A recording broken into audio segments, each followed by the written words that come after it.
Teman-teman beli lalu jual, jam 9 beli, jam 10 jual. Nah ini masih mending.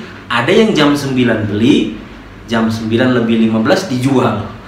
Lalu beli lagi jam 9 lebih 20, jam setengah 10 dijual lagi. Ini namanya intraday trading, ini namanya overtrade. Kenapa tidak boleh? Halo teman-teman smart investor, jumpa lagi di channel Hermanto Sardan Voice. Hari ini saya mau share masalah jadi ada hal-hal penting ya, hal-hal penting yang teman-teman khususnya pemula nih ya, pemula jangan sampai ini dilakukan. Jadi karena di pasar modal tuh sukses di pasar saham tuh mudah. Apalagi sekarang banyak yang share, banyak yang berbagi. Kesalahan-kesalahan ini sudah sering saya lakukan, sudah sering dilakukan oleh senior-senior. Teman-teman pemula sekarang tinggal mengambil pelajaran itu. Jangan sampai dilakukan. Kalau ini tidak teman-teman lakukan, ini bisa teman-teman hindari, teman-teman mudah untuk sukses. Ya. So, simak terus video ini sampai habis, informasinya menarik. Jangan lupa subscribe dan share selalu channel ini. So, simak terus video ini sampai habis supaya teman-teman bisa mendapatkan informasi yang utuh ya, khususnya para pemula ini. Oke, lalu apa poin pertama yang harus teman-teman hindari? Yang paling penting adalah jangan pernah beli saham hanya karena ikut-ikutan. Karena teman-teman masuk grup diskusi saham, kemudian ada yang sebut saham ini akan naik, teman-teman ikut. Terus teman-teman ikut ada rekomendasi yang mungkin berbayar, yang isinya hanya menyebut saham ini besok naik, teman-teman beli. Jangan lakukan ini. Percaya sama saya, mungkin 1-2 kali saham ini naik, tapi ini bukan cara yang bagus sebagai fondasi teman-teman untuk sukses di pasar saham. Karena yang paling penting adalah teman-teman harus membekali diri teman-teman sendiri dengan skill set yang cukup. Skill set yang cukup, yang tentu di channel ini juga teman-teman bisa banyak temukan ya, yang perlu teman-teman pelajari apa. Yang pasti yang paling penting adalah teman-teman harus tahu, harus paham saham apa yang teman-teman beli. Kalau teman-teman hanya ikut-ikutan, beli saham ini ikutan, itu ikutan, dengar orang ikutan, baca di grup ikutan, teman-teman tidak akan pernah tahu, tidak akan pernah paham alasan apa Anda beli saham itu, kenapa saham itu harus Anda beli. Kenapa tidak boleh? Karena tidak ada yang pasti di bursa saham. Saat saham ini turun, saat saham ini jatuh, jika teman-teman tidak tahu alasan, tidak tahu kondisi emiten yang teman-teman beli, ini berbahaya sekali. Bisa jadi teman-teman akan selalu mengalami kerugian ya. So, yang pertama perlu diingat, jangan sekali-kali beli saham hanya karena ikut-ikutan. Teman-teman harus pahami sendiri, harus tahu alasannya kenapa beli saham ini, harus tahu kondisi emiten yang teman-teman beli. Nah, hal kedua yang paling penting apa? Oke, hal kedua yang paling penting buat teman-teman pemula, ini dulu juga kesalahan saya dan pasti kesalahan teman-teman yang lain, tapi teman-teman pemula yang saat ini jangan sampai melakukan kesalahan yang sama. Apa itu? Kesalahan kedua adalah jangan pernah lakukan day trading atau intraday trading yang berakibat over trading. Apa maksudnya? Day trading itu dalam sehari teman-teman beli lalu jual, jam 9 beli, jam 10 jual. Nah ini masih mending. Ada yang jam 9 beli, jam 9 lebih 15 dijual. Lalu beli lagi jam 9 lebih 20, jam setengah 10 dijual lagi. Ini namanya intraday trading, ini namanya overtrade. Kenapa tidak boleh? Mungkin teman-teman pemula beranggapan, wah enak ya, beli untung 1% lalu jual, beli lagi untung 1% lalu jual, sehari 2%, sebulan misal ada 22 hari bursa, sudah 44%, setahun berapa itu? Tidak semudah itu kawan-kawan, percaya sama saya ya, apalagi khususnya pemula. Kalau semudah itu, semua sudah kaya dengan cara yang mudah. Bursa saham tidak bisa seperti itu.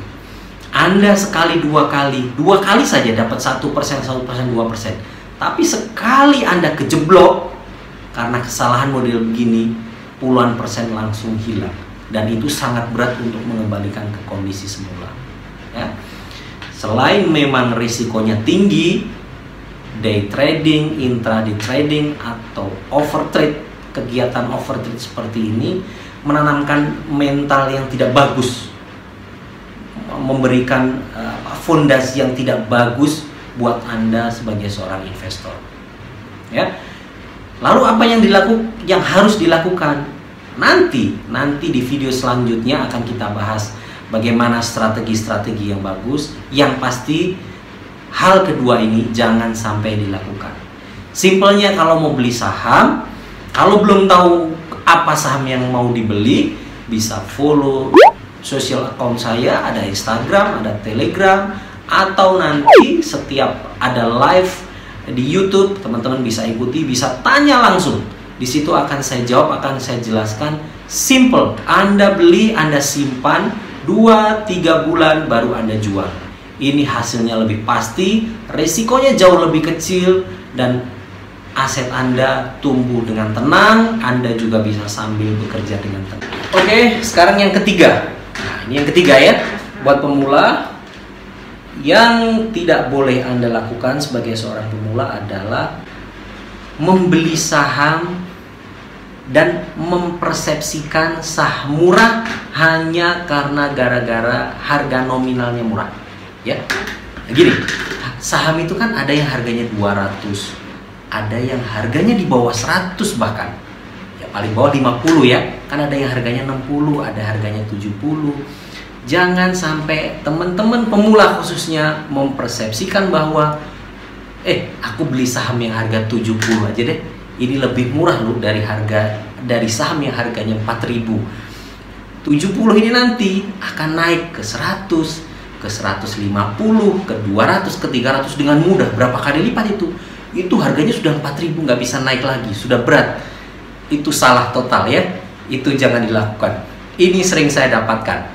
Jadi ada biasanya ibu-ibu yang memang pemula atau bapak-bapak pensiuner yang memang pemula yang belum tahu, Mas AS, saya pengen beli saham yang murah aja deh, 70, saya simpen nanti 20 tahun siapa tahu jadi 2.000. Nah, ini salah ya. Saham yang harganya 4.000 dan itu bagus, dia bisa naik menjadi 20.000 atau 40.000, 10 kali lipat. Tapi saham yang harganya 150 belum tentu naik, dia bahkan bisa turun tinggal 60 dan uang kita hilang. So, saham yang harganya 4.000 tidak berarti dia lebih mahal dari yang harganya 60. Itu hanya harga nominal. Nanti ada proses namanya valuasi saham, itu namanya analisa fundamental. Jadi teman-teman pemula harus sabar, ikuti terus video-video dari saya, nanti akan banyak materi-materi khususnya tentang valuasi saham. Itu mudah dipelajari dan sangat menarik. Oke, pokoknya pesan dari saya, jangan beli saham hanya karena kamu mempersepsikan bahwa harga saham yang nominalnya kecil itu lebih murah dengan harga saham yang nominalnya besar. Oke, sekarang poin keempat. Ya, bagi pemula apa itu yang harus dihindari? Yang keempat adalah jangan beli saham hanya karena Anda tertarik, Anda terpancing karena saham itu volatil sekali. Ya, harga misal ada harga sahamnya 200 gitu ya, 200. Baru market buka 10 menit harganya sudah 240 ya, atau 230, 15% kenceng sekali dalam beberapa menit. Jangan sekali-kali beli saham seperti ini ya, khusus untuk pemula. Ini biarkan yang sudah lama di pasar modal saja berantem dengan saham-saham seperti ini. Mereka berjudi dengan saham-saham seperti ini ya. Saya saja yang sudah, ya alhamdulillah saya sudah berhasil menumbuhkan aset saya berpuluh-puluh kali dari tahun 2015. Saya aja nggak mau beli saham seperti ini ya, apalagi teman-teman pemula. So jangan sampai teman-teman beli saham yang volatil sekali seperti ini. Dibanding Anda sukses ya, peluang Anda sukses itu jauh lebih kecil dibandingkan peluang Anda gagal ya. Saham seperti ini apalagi dalam hitungan hanya beberapa menit, 5-10 menit naiknya sudah belasan persen. Ini hanya jebakan saja teman-teman. Detailnya seperti apa? Oh, nanti kita pelajari. Yang penting teman-teman ya, teman-teman pemula jangan pernah beli saham seperti ini ya, yang volatile. Mungkin Anda terpancing, wah enak sekali tuh naik ya, cepet banget 10%. Saya beli deh nanti 20%. Wah, ada juga nih yang udah naik 15%. Wah, beli nih, mantep nih. Wah, tahu habis Anda beli langsung turun lagi, merah lagi. Anda hanya hitungan dalam beberapa menit, Anda rugi sudah puluhan persen. Ini sering terjadi dan korban-korban model begini sudah banyak di handphone saya sedang konsultasi. Oke, selanjutnya poin kelima ya. Poin kelima yang harus dihindari oleh para investor pemula adalah jangan pernah beli warrant ya. Investor pemula nih, pemula di IHSG ini saya hafal sekali, mereka sudah tahu warrant ya. Jadi warrant itu adalah harga saham, kemudian tickernya, kemudian ada strip, ada W-nya, itu warrant ya. Nanti detail warrant saya juga ada video membahas khusus detail untuk warrant. Tapi khusus untuk pemula jangan beli warrant. Anda mungkin sangat tertarik ya, warrant itu naiknya kencang sekali. Dia bisa ratusan persen dalam sehari, tapi ingat dia bisa juga turun ratusan persen dalam sehari. Jadi tidak perlu mikir apapun untuk para pemula. Yang penting warrant jangan dibeli, stick saja beli saham yang bagus. Ingat ya, warrant jangan dibeli. Oke, sekarang lanjut poin ke-6. Apa itu poin ke-6? Untuk pemula jangan sampai Anda beli saham menggunakan margin ya. Margin itu kan dana pinjaman dari sekuritas. Jadi Anda punya uang 10 juta, Anda bisa beli saham 20 juta. Bahkan 30 juta pun Anda dikasih pinjam sama sekuritas. Yang penting hari itu juga dilunasi hutangnya atau sahamnya dijual.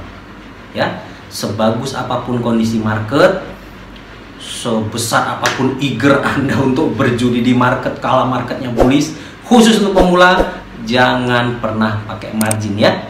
Sekali Anda pakai margin, jika itu koreksinya dalam, uang Anda langsung habis ya. Itu bisa terjadi ya. Sekali lagi pesan saya, jangan pakai margin. So poin tadi yang kelima adalah jangan beli warrant. Yang keenam yang patut dihindari, yang harus dihindari oleh investor pemula, jangan sekali-kali pakai margin untuk beli. Sekarang poin ketujuh. Nah, ini poin ketujuh ini agak-agak kontroversial ya. Mungkin buat teman-teman investor yang sudah kenal saya ya, yang sudah beberapa tahun sering diskusi dengan saya atau sering membaca tulisan-tulisan saya, tentu teman-teman sudah hafal bahwa saya selalu lugas, selalu apa adanya menyampaikan apapun itu kontroversial, yang pasti berdasarkan data, berdasarkan fakta akan saya sampaikan. Mungkin beda dengan teman-teman lain yang selalu seakan-akan tabu membahas hal seperti ini ya. Ini penting sekali untuk rekan-rekan investor pemula ya. So, apa hal ketujuh yang tidak boleh Anda lakukan? Jangan membeli saham dari perusahaan-perusahaan atau grup yang melakukan tiga hal ini.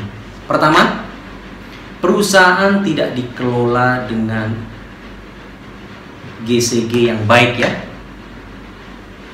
good corporate governance yang baik. So, tata kelola yang baik, kira-kira begitu ya bahasanya ya. Lalu gimana nih kriterianya GCG yang tidak baik sehingga harus dihindari? Itu panjang sebenarnya ya. Saya kalau jelaskan bisa berjam-jam. Tapi mudahnya gini aja deh untuk pemula ya. Nanti tinggal dicari. Hari ini Anda jangan beli saham dari grup yang perusahaan ini rugi terus. Saya juga nggak tahu nih. Ini emiten-emiten grup ini selalu rugi, performanya selalu jelek, ya. Perusahaannya selalu merugi, tapi, nah ini hebatnya nih, pengendalinya atau ownernya nih, ya, atau konglomerasinya, grup family mereka selalu mewah terus.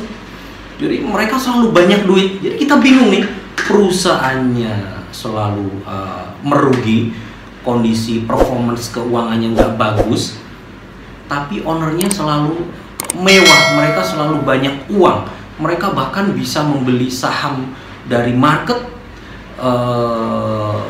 miliaran bahkan triliun gitu.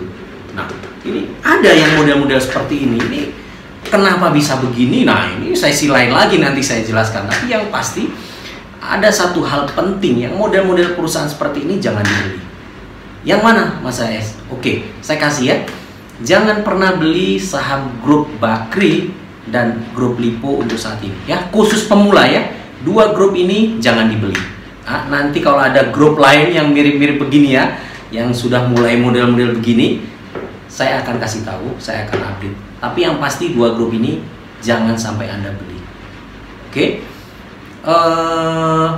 Masih banyak saham-saham bagus yang lain. Simple, Anda tidak perlu beli dua perusahaan ini. Nggak ada gunanya, risikonya jauh lebih besar, dan pasti kemungkinan Anda untuk rugi juga besar. Oke? Itu yang pertama. Kemudian yang kedua adalah jangan membeli saham dari emiten yang baik emitennya maupun ownernya terkena skandal hukum. Oke? Terkena skandal hukum.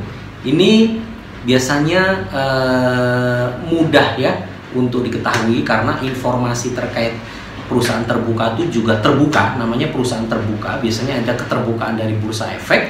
Tapi kalau sekarang jangan beli saham dari grupnya Beni Cokro maupun grupnya Heru Hidayat, karena dua grup korporasi ini sedang menghadapi proses hukum yang sedang berjalan sampai saat ini.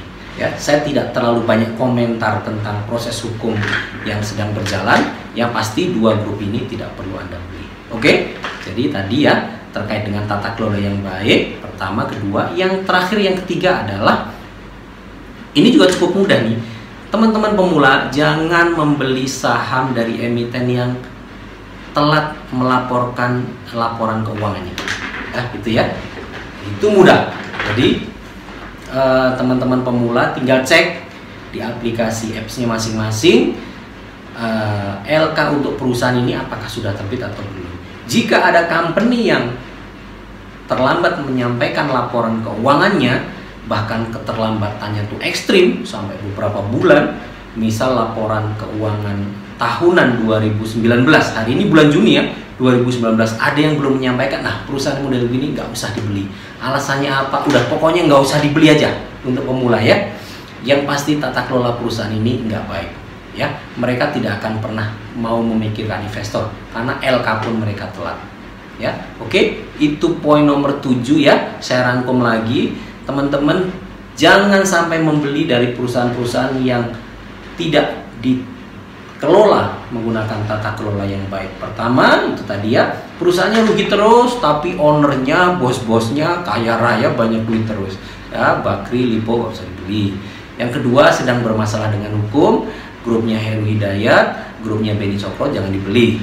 Nomor 3, yang telat menyetorkan LK. Ini banyak sekali ya, nanti teman-teman bisa cek. Oke, sekarang yang terakhir ini ya, poin ke-8 buat teman-teman pemula ya. Saham ini atau emiten ini atau grup dari emiten ini, biasanya ada grup konglomerasi begitu, yang jangan sampai Anda beli. Apa itu? Perusahaan atau emiten yang pernah melakukan corporate action atau aksi korporasi, namanya reverse stock split ya. Reverse stock split. Buat pemula saya yakin sudah mengerti apa itu reverse stock split, mengapa tidak boleh Anda beli nanti ya. Yang pasti ini simpelnya Anda jangan beli seperti saham-saham yang pernah melakukan aksi korporasi seperti ini ya. Reverse stock split itu Anda punya saham ya, Anda punya saham Anda misal 10 lembar, nah saham ini dilipat hanya tinggal 1 lembar walaupun harganya naik. Misal Anda punya saham harganya 100 ya, harganya 100, Anda punya 10 lembar, artinya kan Anda punya 1000 tuh. Nah, ini 10 lembar ini hanya dilipat, tahu-tahu Anda hanya punya 1 lembar dikasih harga 1000. Tapi percaya sama saya, harga 1000 itu nanti pasti akan turun lagi. Ya, ini strategi mereka Yang pasti untuk pemula, jangan beli saham dari grup atau salah satu perusahaan yang pernah melakukan aksi korporasi berupa reverse stock split. Apa itu masalahnya sahamnya? Kasih contoh, salah satunya lagi-lagi grup Bakri ya. Saham dari grup Bakri, teman-teman pemula, semenarik apapun Anda terpancing untuk membeli saham itu, tidak perlu dibeli. Oke, itu tadi 8 hal yang jangan pernah dilakukan oleh investor pemula ya, teman-teman yang baru masuk ke bursa saham, yang masih memang pemula. Berikan energi dan waktu yang cukup untuk Anda belajar ya, untuk Anda belajar. Nah, masalahnya bursa saham ini kan tidak bisa Anda lakukan dengan saya invest tapi saya sambil belajar gitu ya. Jadi memang risiko. Once Anda masuk, Anda memang harus masuk dengan strategi yang sempurna ya. Untuk itu tadi sambil menunggu atau sambil berjalan ini proses belajar Anda, sehingga portfolio Anda tetap aman, tetap pada strategi yang bagus, tetap pada cara-cara yang bagus, maka shortcut tadi tolong dilakukan ya. Ada 8 hal yang jangan sampai Anda lakukan.